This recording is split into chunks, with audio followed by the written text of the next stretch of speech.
Imagine a winter night in London. 2026, the city's iconic skyline, from the Shard to Big Ben, flickers and dies. Streetlights fade to black. The hum of the underground grinds to a halt. Hospitals switch to emergency generators that sputter under the strain.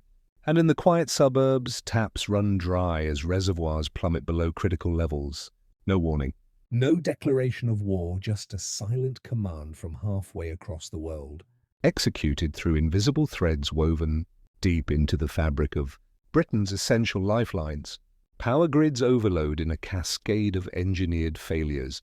Massive container ships idling off the Suffolk coast at Felixstowe refuse to unload, stranding food, medicine and fuel on the docks, while treatment plants choke, turning the lifeblood of 16 million people into a trickle of uncertainty. This isn't science fiction.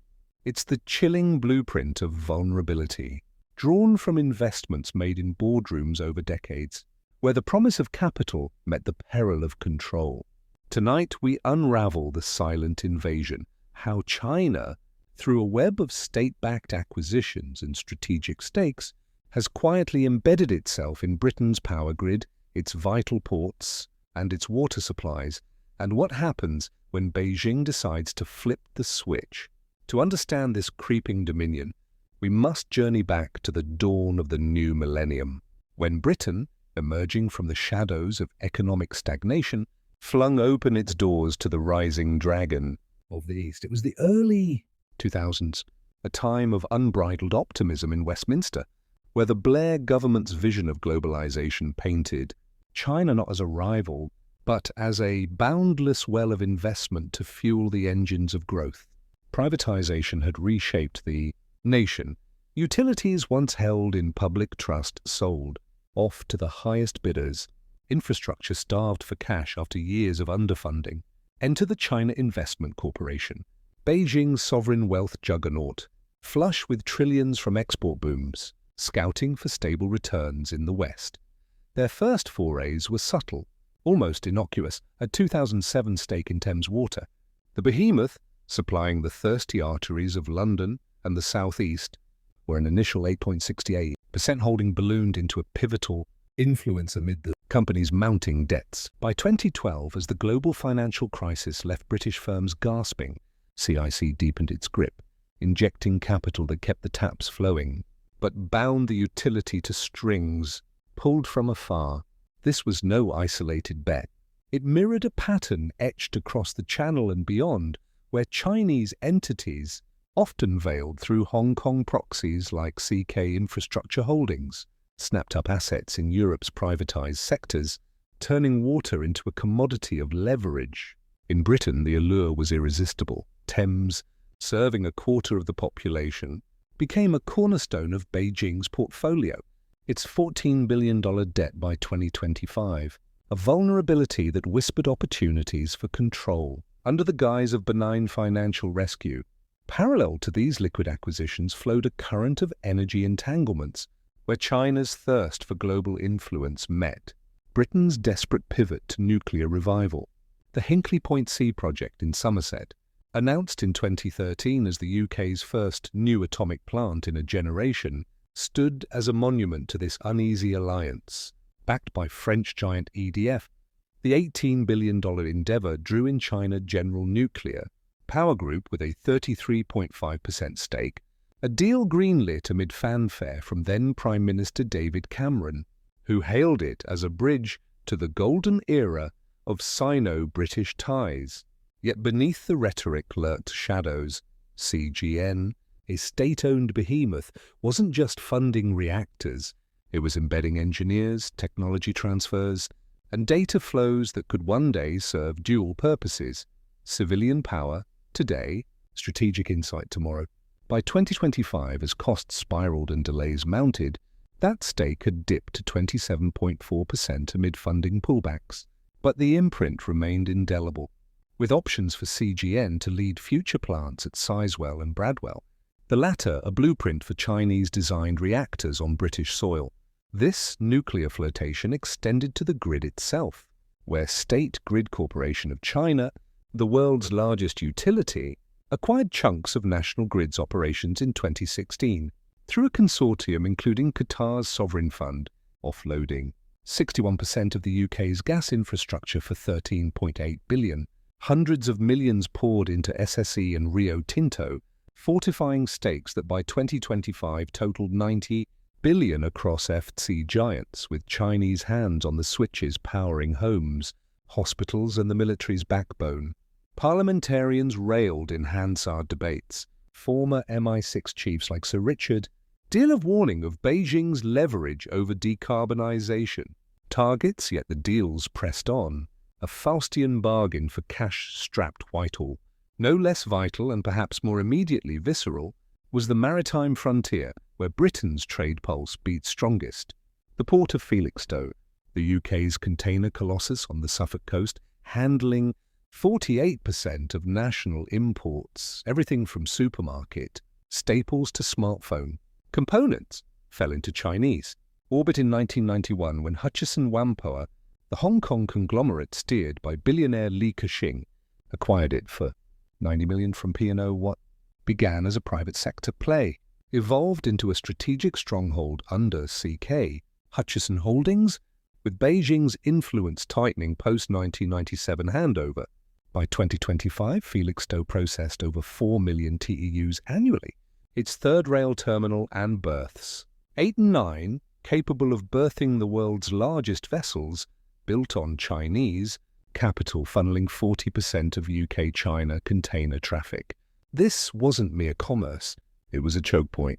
Adjacent Harwich and London Gateway, also under Hutchison's umbrella, formed a triad dominating eastern approaches, while stakes in Heathrow, 10% via CIC, secured air corridors for high-value freight. As Brexit redrew trade maps in 2021, these ports became indispensable gateways to Asia. Their expansions from $800 million airport city tie-ins to automated cranes, bankrolled by Beijing-linked funds. Critics in Brussels and Washington watched warily the EU's 2025 scrutiny of 30 Chinese terminal interests across Europe, highlighting Felixstowe as a linchpin, where a single directive could halt cranes, backlog lorries for miles, and cripple just-in-time supply chains feeding Britain's $2.5 trillion economy. Yet, in the deal-maker's calculus, the risk was abstract, the returns immediate, until geopolitics sharpened the blade. This tapestry of entwinement didn't emerge in a vacuum. It was woven from a deliberate Beijing playbook.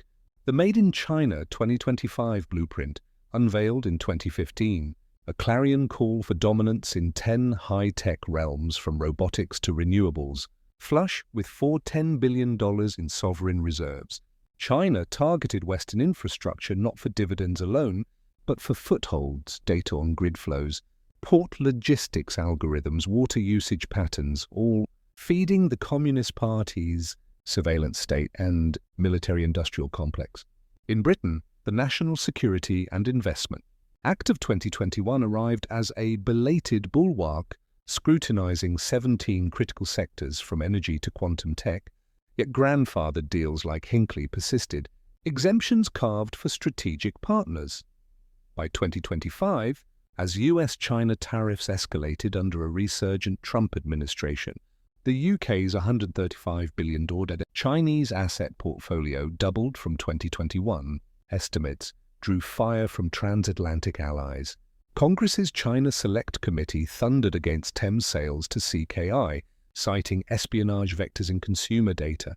MI5's quiet audits of solar panels and batteries in the grid unearthed backdoors to remote shutdowns. The threads connected. CKI's 100% hold on UK power networks, distributing electricity to London and the southeast, intertwined with its bids for Thames, potentially granting one entity's sway over power, ports via Hutchison siblings and purification plants, Parliament's cross-party hawks, from Ian Duncan Smith to Labour's backbenchers, decried the asleep-at-the-wheel complacency, echoing Dearlove's 2025 testimony.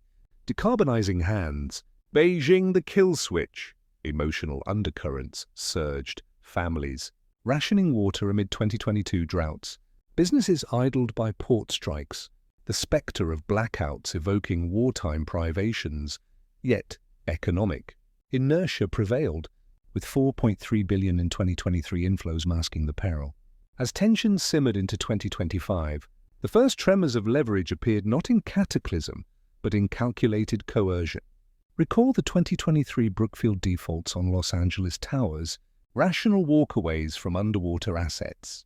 In Britain, whispers of CKI pressuring Thames creditors amid $20 billion debts, dangling bailouts contingent on policy concessions, perhaps softer stances on Hong Kong extraditions or Taiwan arms sales. Geopolitical flashpoints loomed larger. A Taiwan Strait crisis, where sanctions-hungry London faces grid flickers as technical glitches cascade from Beijing's command. Scenarios sketched in RUSI wargames painted horrors, a 30% CRE default wave hitting regional banks, but amplified if Felixstowe halts 385 million TEUs, starving factories of components, or Hinkley reactors idled under maintenance, plunging southwest. England into rolling blackouts while eastern ports clog with stranded oil tankers. Water, ever the silent killer, held the deepest dread. Northumbrian's 75% CKI ownership, serving 2.7 million, vulnerable to upstream manipulations. Or Thames's CIC stake enabling data-harvested rationing apps that profile dissidents. Chatham House briefings warned of hybrid warfare, not bombs, but bytes, algorithms in Hutchison cranes prioritizing PLA-flagged ships, or CGN firmware in nuclear controls siphoning schematics to Shenzhen. Emotional reckonings pierced the fog, retirees in Essex, Fawcett sputtering amid heatwaves invoking wartime spirit, dockworkers in Felixstowe, families on the line, fearing a repeat of 2021's 8-day strike, but orchestrated from afar. The human cost mounted. A 2024 BBC expose on Imagination Technologies, 2017 sell-off revealed military-grade GPU tech flowing to PLA drones, a betrayal felt in every veteran's heart. Yet denial lingered, policymakers clinging to mutual benefits, blind to the asymmetry. China's $1.1 trillion CIC, Arsenal versus Britain's fiscal straitjacket. The climax of this silent siege crests not in isolation, but in interconnection where power, ports, and water converge in a perfect storm of disruption. Envision late 2026 escalating. South China Sea skirmishes prompt. Beijing's retort, a calibration exercise at Felixstowe, where Hutchison cites supply chain audits. To suspend operations for 72 hours, but whispers from Hong Kong boardrooms extend it indefinitely. Supermarket shelves empty of Asian imports, fuel queues snake for miles as Southampton backups falter. The $100 billion annual trade deficit exposed as a noose. Simultaneously, a cyber ripple traced to non-state actors, deniably linked to MSS, triggers, overloads in state grid-tied substations, blacking out the M25 corridor. Heathrow's runways silent under emergency protocols. Thames teetering on SR nationalisation. Sees CKI withdraw promised $5 billion, citing geopolitical risks, forcing emergency cut-offs in the southeast. Reservoirs, already strained by 2025's record heat, drop 20%, hospitals triaging dialysis patients as purification halts. The cascade is merciless, factories idle without power, ports choked without water for cooling cranes, grids strained without imported components delayed at sea. Unemployment spikes to 8%. Inflation surges 12 points on scarcities. The pound plummets as city traders flee to Zurich. Protests erupt. Not the orderly marches of old, but raw fury in Trafalgar Square. Families chanting, "Our water, our power, our ports," echoing 1930s. Hunger marches, but laced with modern dread of foreign puppeteers. Intelligence leaks paint the provocation. A leaked Politburo memo. Leverage Western dependencies for strategic deterrence, outlining infrastructure as the new battlefield, where flipping switches extracts concessions on Xinjiang sanctions or AUKUS pacts. The emotional nadir hits in a darkened Manchester, where a child's birthday cake arrives late, mouldy from supply breaks, a microcosm of eroded sovereignty. Yet in this abyss glimmers resilience, communities forming water co-ops, local grids sprouting solar micronets, dockside alliances with EU peers rerouting via Rotterdam. The climax isn't defeat, but awakening, a Commons emergency session, cross-party resolve invoking the NSIA's full fury, auditing every stake from Hinkley to Harwich. From these ashes, Britain charts a path not of isolation, but of shrewd sovereignty, reclaiming the narrative from naive embrace to calculated coexistence.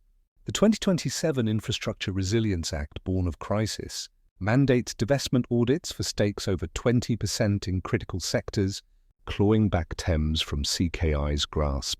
Through golden shares and public buybacks funded by green bonds, ports like Felixstowe see hybrid ownership. Hutchison retains operations, but veto-proofed by UK trustees, with diversified rail links to Hull mitigating single-point failures.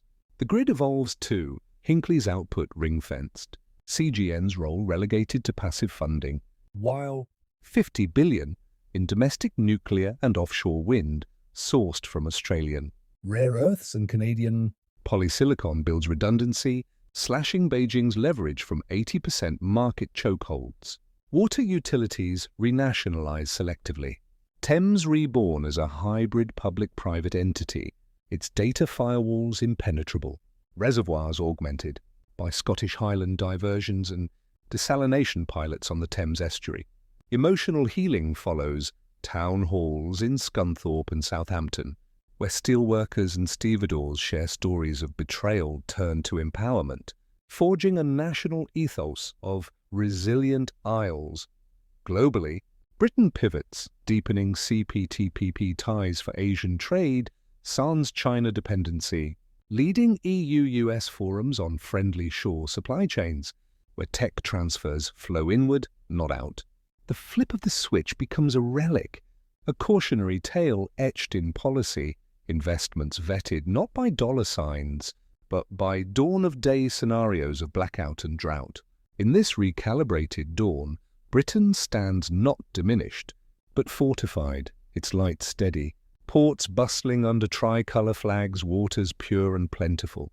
The silent invasion repelled, not by walls but by wisdom, ensuring that the nation's heartbeat, its power, its trade, its sustenance, pulses to a rhythm of its own making, unbreakable and unbowed. As the fog lifts over the Thames, one truth endures. Sovereignty isn't inherited, it's defended one vigilant choice at a time.